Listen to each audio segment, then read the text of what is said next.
Good morning, Knicks Nation. I hope everyone is well today. Happy Friday to everyone in Knicks Nation.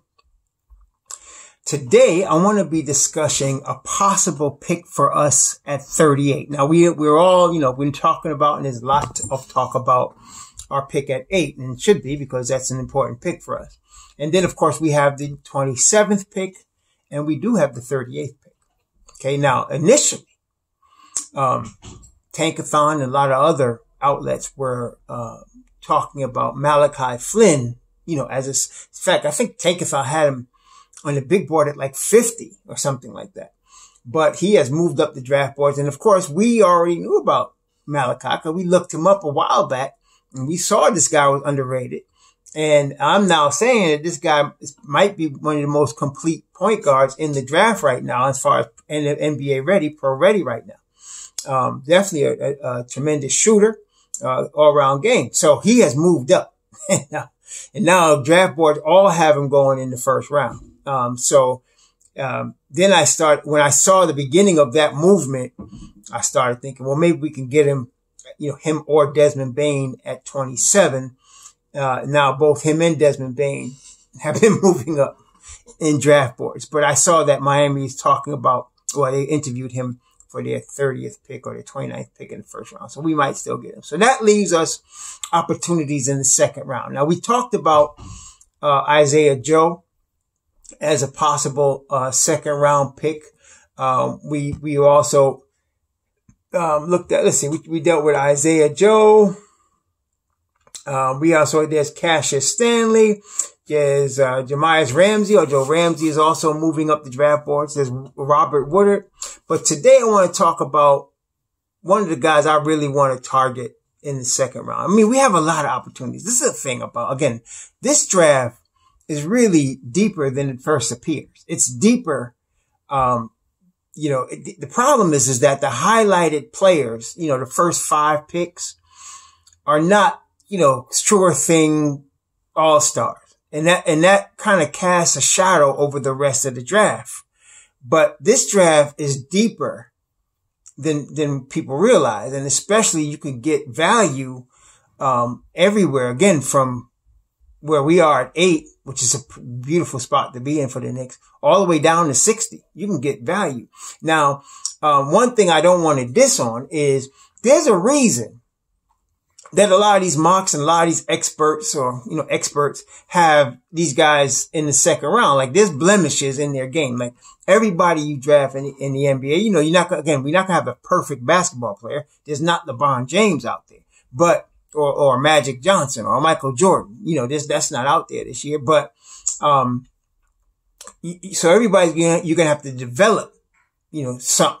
And that's what I'm saying to y'all. Don't expect somebody because they're drafted, wherever they're drafted, to come in, start and be an all-star. That could happen, of course. And some people are going to surprise us and do that, but you can't tell just based on what we have here because there's nobody that stands out like that. So there's a lot of value in the second round for the Knicks. And I guess what I'm saying is we could really find a good player at 38. And then, of course, if we add a pick, which I believe, like I said, I'm very strongly believing the Knicks are going to be able to add another first rounder, because of all the teams that had, like Boston, have multiple first round picks, and because we have a Julius Randle as trade value. So, but I'm going to talk about Paul Reed today. Now, Paul Reed in the Tankathon, they have him at 48, and I think that's too low for him. He's 21 years old. He's a junior, 6'9", 220 pounds. Now, the thing about Paul Reed is that,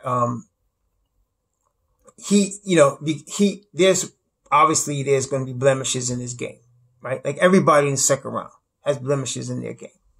Okay. Some are really bad blemishes. I looked at Reggie Perry. I looked at, Cassius Stanley. I looked at a few of these guys, and there's some really, there's good reason that they're talking about second round with some of these guys. Okay. This is not like they're just not dissing them. There's a good reason for some of them being in the second round. Okay. Not to say you can't find value, but Paul Reed when you look at him, now I'm going to say something, y'all going to think I'm crazy, and I don't care. But the thing is that when I look at him, watch video of him playing basketball, he brings an energy that the energy now. Cause the other day, like I said, I mentioned John Wall and Fox, De'Aaron Fox, in the same breath as I mentioned Kyra Lewis, and people start tripping. We're not the same size. I'm talking about the speed. I'm just dealing with the speed. Okay. On that. This one, I'm dealing with the energy that Paul Reed brings into a game. Reminds me a lot of the energy that Latrell Sprewell used to bring to a game. Okay. He goes full out all the time, live wire, and he fills the stat sheet. Okay. He fills the stat sheet. Now, the reason that they have him, going in the second round, his shot is broken. His jump shot is broken. Okay. He doesn't have, I think, what did he shoot from the field? He shot from 31%. I mean, it's not terrible, but it's not terrible, but he has all the other abilities and tools that you would want in a stretch four. He just doesn't have the jump shot, right? And again, there's a lot of guys, as you all know, there's a lot of guys in this draft a jump shot away from becoming whatever, right? But I'm looking at his floor. Even if he never develops the reliable 3-point jump shot, the energy that this guy brings, okay, like he averaged this past year, he averaged 15 points and 11 rebounds, 3 blocks, 2 steals. I mean, he brings energy, to the floor when he comes in. He just, I think he just needs to be, harnessed, so that he doesn't, like, he commits a lot of fouls. He averaged 3 fouls a game. To me, that's just being aggressive. Some people might look at that as negative. He averaged 3 fouls a game in 32 minutes. But to me, that's just being aggressive. So I don't mind that. He doesn't have a great IQ, but he's a decent passer and he can handle the rock. And he's 6'9", and he runs the floor, and he brings energy, and he goes and grabs rebound. Kind of got like a Latrell Sprewell energy and Latrell was like this too, though. He got this junkyard dog mentality. You know what I mean? Like, you don't gotta call the police. And Latrell was special because not only did he have the energy and he brought the mentality of the junkyard dog, he could shoot, and he was a gamer, And I think this kid has the potential to be that type of gamer. And of course, he still could develop a jump shot. I mean, he could. But I'm just saying, let's assume the worst and say he don't develop a jump shot. He shoots 74% from the line. Okay? He's not one of these guys who shoot 60%, 58% from the line. He's 6'9", shoots 74% from the line. Goes to the basket hard. I like that. Okay? Live body. Okay. Really will come. I can picture him. We already kind of have a guy like that. His name is Kenny Wooten. This guy's a lot like Wooten, except this guy has more offensive game than Wooten, even though neither of them could really shoot. This guy handles the rock and get to the rock, more aggressively, way more aggressively than Wooten. I say overall as a basketball player, he's better than Wooten right now. But, you know how Wooten brings that energy and he can block shots and he runs the floor. This guy does that too, but, I think he has definitely more offensive game than Kenny Wooten, and he has more potential. Like, Wooten is working on his defense. He's working on his defense. I mean, that's defense. He's working on his 15-foot shot. We saw the videos of him taking, when Tibbs had them all down there working out together, he's taking shots from jump shots from foul line, extended area. And I said, if he actually develops that, he's going to be good. And just like that, this is another Brandon Clark style guy. This guy, Paul Reed, which to me, that's value in the second round. Brandon Clark went in the first round. So this guy's athleticism and his energy, I think he'd be not a steal, but he'd definitely be a bargain in the second round. He'd be a bargain for us in the second round. I like him at 38. So it depends, because this is the overall thing, right? So we have 3 picks and we'll probably get a 4th, right? So we want shooting. We know we want shooting, right? If we can get some shooting. So that's why we're talking about Malachi Flynn, Desmond Bane. We're talking about, Devin Vassell. We're talking about, Tyrese Halliburton, because all of these guys have very good statistical shooting game. They, the stats show they shoot the ball pretty well. Generally, all of them in that 40% 3-point shot area. And so we're looking for some shooting. We know that. Okay. But we know we have Tibbs as our coach, right? We can't forget that. So that being the case, we're always looking for defense, right? We're always looking for defense, which again, we bring up Devin Vassell, have Tyrese Halliburton at the 8th spot. And then of course, Desmond Bane, with this second pick we have, cause he can shoot and play some defense all around game. Malachi Flynn, defensive player of the year in his conference. Actually, he was player of the year and defensive player of the year in his conference. I like Malachi Flynn, but these are the type of players we're looking for. So in the second round, yeah, if we can get Isaiah Joe, if he can end up shooting the ball consistently, maybe, or if we're looking for somebody with some size, 6'9", 220, this kid fits the bill, a live body, that can aggressively hit the hoop, play defense. He plays very good defense. Love his defense. Especially team defense. Very good team defense. He's just shooting. He's not a guy to create a lot off the dribble, but I feel like he can learn that, and it's worth a second round pick. Picking him in the second round to see if we can do that. Especially if we do get, let's say we do, draft Devin Vassell. Let's say with the first pick we get, our 8th pick, we get Devin Vassell. Let's say, we purchase or trade for another first round pick and we get, I don't know, let's say we get Patrick Williams, the 2 Florida State boys. Then let's say at 27, we get Desmond Bane, right? So we have addressed shooting. We've addressed defense. We've addressed high level potential, right? Now in the second round, what are we going to get? I mean, we could get a live body like a Paul Reed. I really like this kid's game. We can get, Isaiah Joe.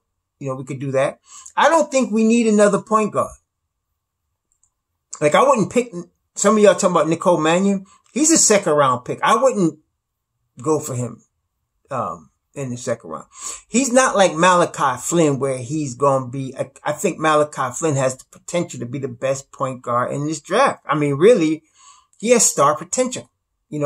People look at his 6'1" frame and 185 pounds. They don't think he's much, but you know what? They thought like that about Steve Nash too. You know what I'm saying? And the guy became 2-time MVP. So, I wouldn't sleep on Malachi Flynn, but like I wouldn't pick another point guard in the second round. I don't think we need that unless we go for Emmanuel Quickly, and we're not picking him because he's a point guard, right? We'd be picking Quickly because what? He's a shooter. Just like Isaiah Joe. He's a shooter. So we wanted to stockpile shooters, right? But I'm thinking we're going to get a pro level shooter in here. That's a veteran. We're going to definitely get that. I'm pretty sure Tibbs ain't going to just let this go without a pro level shooter that can play both ends. Right? I'm expecting that. So we're going to get that. Then we're going to get a shooter at 8. I mean, that's why I love Isaac Okoro, but he's not the first one I'm looking at 8. If Isaac Okoro, I made my mind. My decision is made. If Isaac Okoro, Tyrese Halliburton, and Devin Vassell are available at 8, I'm not picking Okoro. I'm picking one of the other 2 guys because they could shoot the ball right now as well as play defense. Okay. Isaac Okoro, he might be able to develop a shot. If he does, we might be looking at another Kawhi Leonard.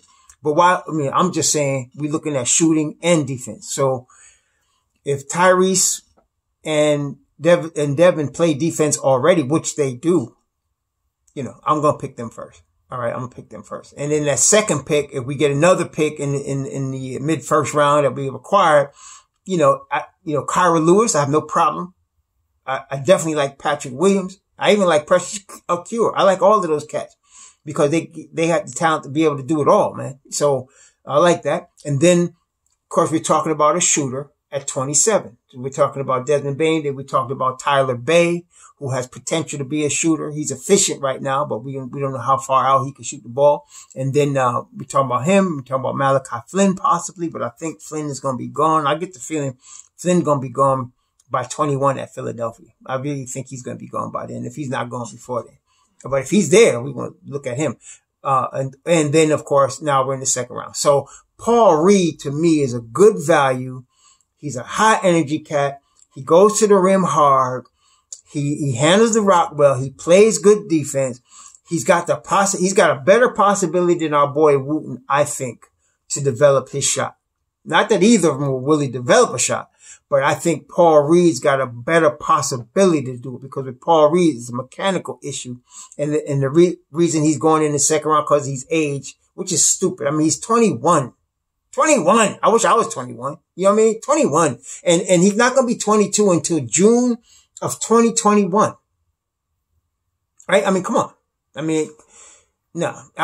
Yeah. So I'm not messing. I'm not worried about his age. I think he can add to his game. He's got some upside. That's the problem, is people are thinking because of his age, he don't have upside. Nah, he got upside. We could definitely work with him. So, and then I looked at his workout, and it was what you'd expect. Athleticism off the charts, energy's high, working hard. I think he will develop some improvement in his jump shot. How much? I don't know. But I think right now, I would say this. We got Kenny Wooten. I think Paul Reed is better than Kenny Wooten. Okay? And Kenny Wooten was all defense in the G League. And he should have been, I think this kid has the same level of defensive ability with more potential offensively. Because of that, I think he can contribute more now than Wooten would. And this is the thing about the NBA, man. I mean, if you're playing in the NBA, you're good. You're a good basketball player if you're playing in the NBA. You're one of the best in the world if you're playing in the NBA. And every year, there's somebody coming that's going to push players that's already here. And this is the type of situation Wooten is in right now. So a guy like Reed, if they were to pick him, that would be hard on Kenny Wooten, because I think Reed is better than Kenny Wooten right now. Depending on who they pick. And it's the same thing that we were talking about with Kevin Knox. Kevin Knox, I still believe in Kevin Knox. I think he needs 2 more seasons to really break out on his game. Most of y'all don't even want to give him that. Kid just turned 21, right? But if you get a Patrick Williams, that's 19, or Precious Achua, that's 19, that's going to put pressure on Kev, because these guys could be better than him, like right now. See?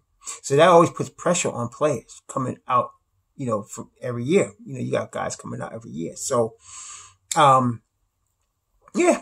And that's me on Paul Reed. I like him. I like him at 38. I like him as a definite possibility at 38. He's value at 38. And, we already know about Kenny Wooten. So if you can picture Kenny Wooten with more offensive game, that's Paul Reed. Okay. That's Paul Reed. He needs to fix his shot though. He needs to fix his shot, but I think it's fixable. I think it is fixable. I'm not saying he's going to be Stephen Curry, but I think he can, shoot league average. I think we can get him to 35% league average, which would make him a good player for us. If he really became a good shooter now you're talking about a starting stretch 4, but that's what I'm saying. We should pick him. I would, and see if we can get that. If we can't, okay, we can't. But if we could, we might have something. Tell me what you think when you look at Paul Reed's videos. Take a look at his stuff. Look at his interview. All right. His interview wasn't that good. He's not a very expressive young man. Let's put it that way. Not expressive in terms of verbally, but he is expressive in terms of on the court. His game does his talking. If you interviewing him, he doesn't appear very articulate.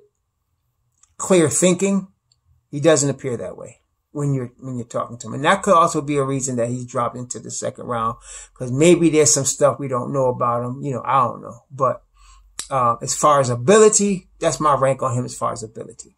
So let me know what you think, and have a good and safe weekend. Shalom.